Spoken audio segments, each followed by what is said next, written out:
5 ta tortni biskvitini bittada tayyorladim. Har bitta qolipdagi biskvitga 5 tadan ham kam tuxum ketdi desam ishonasizlar. Videoni oxirigacha ko'ring. Layklar soni ko'paysa, albatta grammajlar bilan yozib qoldiraman. E'tibor bilan kuzating. Unimiz albatta elangan bo'lishi kerak. Saxarli pudra, kukuruznik kraxmal, tuxum, avalex, qabaqa hammasini qo'shamiz va suv solamiz. Mana endi avalex zararli deydiganlar uchun biskvit pishadigan haroratda avalexning zarari bo'ladi. Ma'lum miqdorda zararli bo'lishi mumkin, lekin har doim bu mahsulot ratsionimizda emas. Shunga xavotir bo'lmaylik. Hamma masalliqlarni baravar mikserga qo'yamiz va baland barodda ko'pirtiramiz. Shunaqa quyuq holatda tayyor bo'lgan biskvitimizni qoliplarga joylaymiz. Turetskiy biskvitni chetlarini qolipga ko'tarib qo'yishimiz kerak. Va bu orada pechimiz avvaldan qizib turgan bo'lishi shart. 180 gradus tepa-past baravar yoqilib 35-40 daqiqaga jo'natamiz. Cho'kib qolmaydigan, orqaga qaytmaydigan biskvitlarimiz tayyor. Retseptini esa yozib qoldiraman.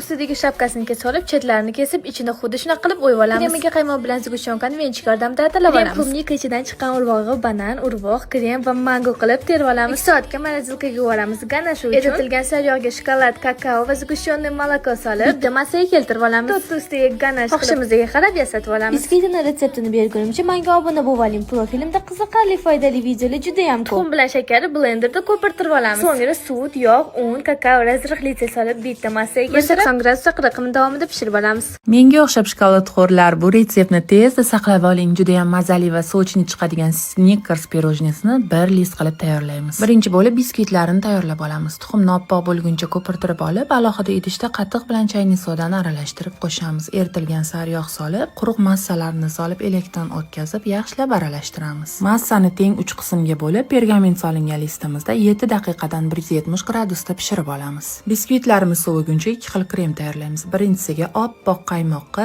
quyultirilgan sut solib, quyuq massa bo'lguncha ko'pirtirib olamiz. Ikkinchi krem uchun xona haroratida erib turgan saryog'ga varyoniy molokoni solib, yaxshilab ko'pirtirib olamiz. Pirojniyimizni ketma-ketlikda terib olamiz. Birinchi biskvit ustidan damlangan kofe bilan propitka qilib olamiz. Krem va biskvitlarimizni shu ko'rinishda propitka bilan ketma-ketlikda terib chiqamiz. Pirojniyimizni yarim soatga muzlatgichga jo'natib, ustiga glazur tayyorlaymiz. Quruq idishimizga qaymoq va shokoladni solib, past olovda eritib olamiz. Xohishga ko'ra maydalangan yong'oq solib, muzlagan pirojniyimiz ustidan quyib chiqamiz. Juda ham mazali va sochni chiqadigan kofe hidlari kelib turgan Snickers pirojniyimiz tayyor.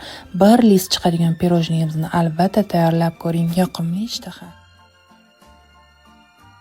Pizzani bu usulda tayyorlashni o'rganganingizdan keyin ko'chadan boshqa pizza sotib olmaydigan bo'lasiz. 1 stakan iliq suvga 1 choy qoshiq dro'ja, 1 choy qoshiq shakar, yarim choy qoshiq tuz solib, aralashtirib, aparamiz oshib chiqquncha qoldiramiz. Aparamiz oshib chiqqach, bitta tuxum chaqamiz va unimizni oz-ozdan elab solamiz. Xamirimiz og'ir bo'lib qolishi kerak emas. Shunaqa yumshoq qo'lga yopishadigan bo'lganda yarim piyolada zaytun yog'i bilan ishlov berib, 1 soatga oshirishga issiq joyga qoldiramiz. Bu orada pizzamiz uchun maxsus sous tayyorlab olamiz. Sous tayyorlashda menga Artelli shunaqa blenderlari yordam berdi. Yuqori sifatga Artel blenderlar bilan ishinglar yanada tez bo'ladi. Blenderlab olgan pomidorimizni qozonga solamiz, qaynab chiqqach 1 osh qoshiqda tomat, tuz, oregano solib, yaxshilab aralashtirib gazni o'chiramiz. Bu orada do'mboqini va boshib chiqqan xamirimizni 4 ta teng zuvalaga bo'lib, pergament solingan gaz listida manniy kurpa yordamida qo'limiz bilan shunaqa chetiga borchik chiqarib, ichidagi havolarni chiqarib yubormasdan yoyib olamiz. Tayyorlab olgan sousimizni solamiz va xohishga ko'ra nachinga solib, 220 gradusda 10 minut davomida pishirib olamiz va eng ideal pizza tayyor bo'ladi. Albatta siz ham uy sharoitida tayyorlab ko'ring.